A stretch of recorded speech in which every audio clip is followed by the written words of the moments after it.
除咗海外義工團，有關注團體亦都喺香港本地舉辦盲盒形式嘅義工活動。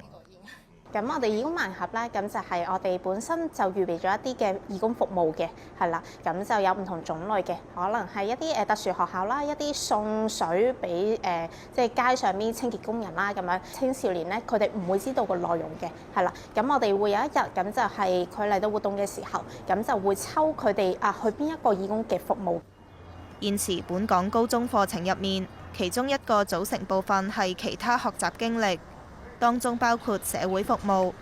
既然學校會安排學生定期做義工，點解仍然要靠盲盒吸引佢哋參加呢？咁其實即係而家嘅義工服務啦，好多時都係學校嘅要求啦，要滿足一啲嘅義工時數嘅，係啦。咁所以佢哋參與嘅程度都比較低嘅。咁而家多數咧，咁就係做一啲賣旗啦，一啲探訪長者嘅義工服務嘅比較少。例如送一啲物資俾街上面嘅人啦，或者一啲嘅特殊學習需要嘅人啦，或者一啲嘅殘疾人士劏房嘅人士。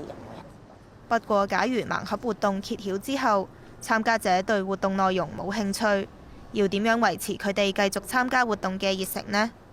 周曉彤話：過程中需要社工引導。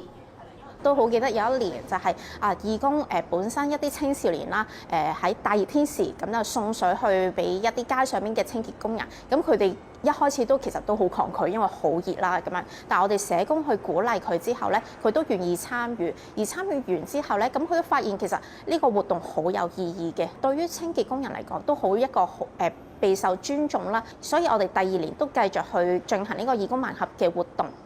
而有部分義工都繼續去參與呢個活動咁樣。